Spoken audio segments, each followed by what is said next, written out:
Class 10 के हमारे जितने भी बच्चे यहाँ पर साइंस का पेपर देने की तैयारी कर रहे हैं उनके लिए यहाँ पर देखिए सेट सी लेकर आए हैं। सेट सी ए और बी आपका हो चुका है, ठीक है, प्रैक्टिस पेपर है ये। बिल्कुल आप तो निश्चिंत रहिएगा, इन्हीं में से आपका 100% बचेगा। सेट ए कर लीजिए, बी कर लीजिए, सी डी ई और एफ 6 पेपर आपको दूंगा। अब मिक्स है, वैसे एक दूसरे में मिक्स मिलेंगे, वैसे 4 है पूरे तो, ठीक है। चलिए सेट सी को अच्छे से सोल्व करके देखते हैं। तो पहला जो सही विकल्प इसमें उपयुक्त तो दोनों आएगा, क्योंकि इसमें उष्माक्षेपीय अभिक्रिया भी है और ये संयोजन भी है, ठीक है। पतले तारों को हम जब खींचते हैं और वो धातुओं की क्षमता को कहा जाता है तन्यता। आघातवर्तीता क्या होती है? जब धातुओं को पीटते हैं ना किसी वस्तु से, ठोस वस्तु से, तो वो आवाज करती है। क्या करती है? आवाज करती है, जैसे ये, ठीक है। जैसे अपन इसको मंत्रों की घंटियों को पीटते हैं ना, तो वो आवाज करती वो आघातवर्तीता कहलाती। और जब ध्वनि उत्पन्न करेगी तो वो ध्वनिकता कहलाएगी। चालकता, धातु है, विद्युत और उष्मा की कैसी होती है? सुचालक होती है, इनमें करंट बहाने का गुण पाया जाता है, ठीक है। मास्टर ग्रंथि पीयूष ग्रंथि को ही कहा जाता है। यहां से चौथे में आपका हिपेटाइटिस लिख देना है। पांचवा जो रहेगा उसमें या तो समतल दर्पण रहेगा या आपका उत्तल दर्पण रहने वाला है। निकट दृष्टि दोष दूर करने वाले लेंस प्रयुक्त होता है अवतल लेंस, ठीक है। यहां से अपन आगे बढ़ते हैं। ये आपका क्वेश्चन नंबर फर्स्ट रहेगा ये, ठीक है भैया। यहां से हो गया इतना। चलिए इसके बाद में ये, और अगला है आपका, यहां से रिक्त स्थान है। मैंने पूरा भर दिया, हमारे बच्चों को दिक्कत नहीं है, इसलिए आप तो पढ़ोगे जिसमें समझ में आ जाएगी सारी चीजें। इतना हो गया, ये हो गया। हाँ, ये छोटा भी आपको कंप्लीट कर सकते हैं।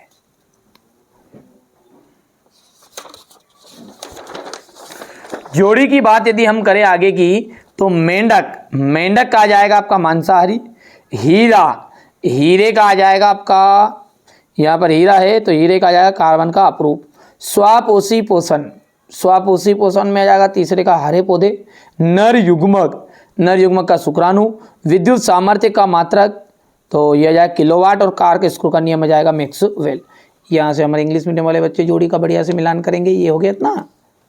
दो विलयनों को मिलाने पर एक अविलेय पदार्थ बनता है, उसे अपन क्या कहते हैं? उसे अविलेय को अपन कहते हैं अवक्षेपण। अवक्षेपण। कौन सी धातु आसानी से संचरित नहीं होती? सोना यानी गोल्ड।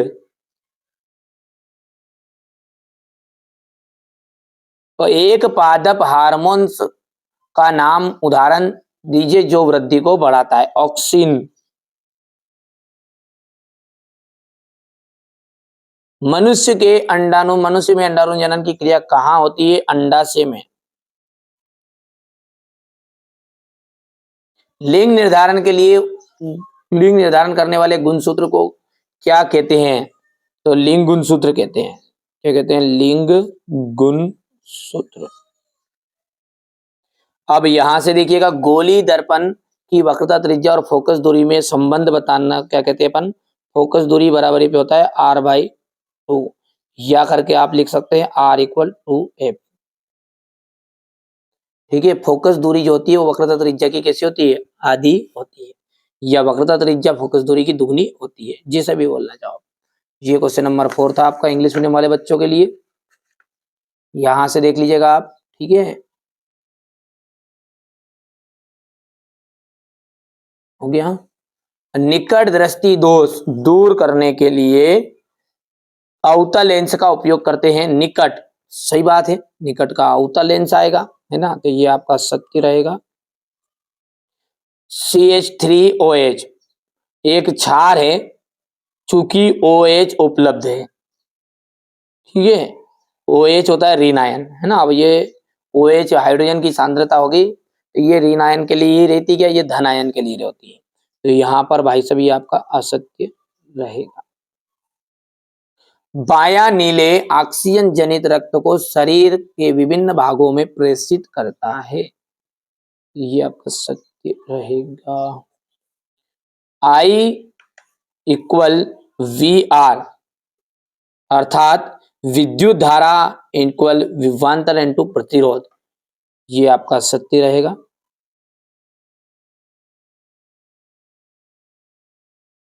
सॉरी गलत हो जाएगा, ये असत्य रहेगा ना, असत्य। क्यों? क्योंकि V इक्वल होता है आई आर। क्या होता है? V equal I R. हो गया। यदि हम V का मान निकालेंगे तो R बट्टे में आना चाहिए था। विद्युत उपकरण श्रेणी क्रम में संयोजित होते हैं, बिल्कुल सत्य बात है। और अंत में निकट की वस्तुओं को ठीक से नहीं देख पाना निकट दृष्टि दोष है। देखिए नाम उल्टा है, निकट दृष्टि दोष है तो दूर की देखेगा नहीं देख पाएगा, है ना, निकट के तो बिल्कुल देख पाएगा, तो ये आपका असत्य हो जाएगा। चलिए अब आगे बढ़ते हैं, ये हमारे इंग्लिश मीडियम वाले बच्चों के लिए रहेगा। ये देखिए अपघटन या वियोजन अभिक्रिया से क्या आप क्या समझते हैं, ये जो प्रश्न है, ठीक है, ये अपनी एक ऑफलाइन कोचिंग है, बच्चे वहां पर लिख रहे हैं, 1 दिन या 2 दिन ज्यादा ज्यादा लगेंगे, पूरा आपको दे देंगे। अच्छा बाद में आप वीडियो देख रहे हो तो जब तक तो ये कभी का हो जाएगा, है ना, तो आप जाकर देख सकते हैं ना वीडियो में, जब तक वीडियो डल चुका होगा तो एक बार प्ले लिस्ट को चेकआउट कर लेना। अच्छा अपनी ऑफलाइन कोचिंग है, ऑफलाइन का रिजल्ट देख लीजिए आप, ये है, ठीक है। तो आप चाहते हैं कि हमें भी अच्छे नंबर आए तो आप ये पेपर जरूर करिएगा। 6 पेपर है, ABCDEF। संचारण से को परिभाषित कीजिए। संचारण से सुरक्षा के 2 तरीके, धातुओं के भौतिक गुण बताने हैं, भोजन के पाचन में लार की क्या भूमिका है, मनुष्य के दोहरे परिसंचरण की व्याख्या कीजिए, यहाँ क्यों आवश्यक है, ऋतु स्त्राव या रजोधर्म किसे कहते हैं, स्वपरागन पर परागन में अंतर, प्रभावी और अप्रभावी लक्षण किन्हें कहते हैं, गुणसूत्र किसे कहते हैं, एक गोली दर्पण की वक्रता त्रिज्या 20 सेंटीमीटर है, इसकी फोकस दूरी क्या होगी, आवर्धन किसे कहते हैं, ठीक है भैया। चलिए यहां से आप देख सकते हैं क्वेश्चन नंबर 12 है, गोली दर्पण की फोकस दूरी को परिभाषित कीजिए। अब विद्युत परिपथ में उपयोगी 4 अवयवों के प्रतीक बनाइए। चुंबकीय क्षेत्र रेखाओं को परिभाषित करिए। विद्युत चुंबक क्या होती है, विद्युत धारा परिपथों में उपयोग में लाते समय क्या क्या सावधानी रखनी चाहिए। यहाँ से जैव और अजैव निम्नीकरणीय पदार्थ उपभोक्ता किन्हें कहते हैं, उदाहरण दीजिएगा, ठीक है भैया। इसके बाद में ये यहाँ से है समावयवी एवं समावयवता से आप क्या समझते हैं, हाइड्रोजनीकरण क्या है, इसके अनुप्रयोग, संयोजन अभिक्रिया अथवा रेडॉक्स अभिक्रिया उदाहरण सहित, विस्थापन अभिक्रिया में क्या अंतर है ये देख लीजिएगा, थायरोक्सिन, तंत्रिका कोशिका का नामांकित चित्र, व्याख्या कीजिए, ग्रह नहीं टिमटिमाते, मानव नेत्र का नामांकित चित्र आपको बताना है,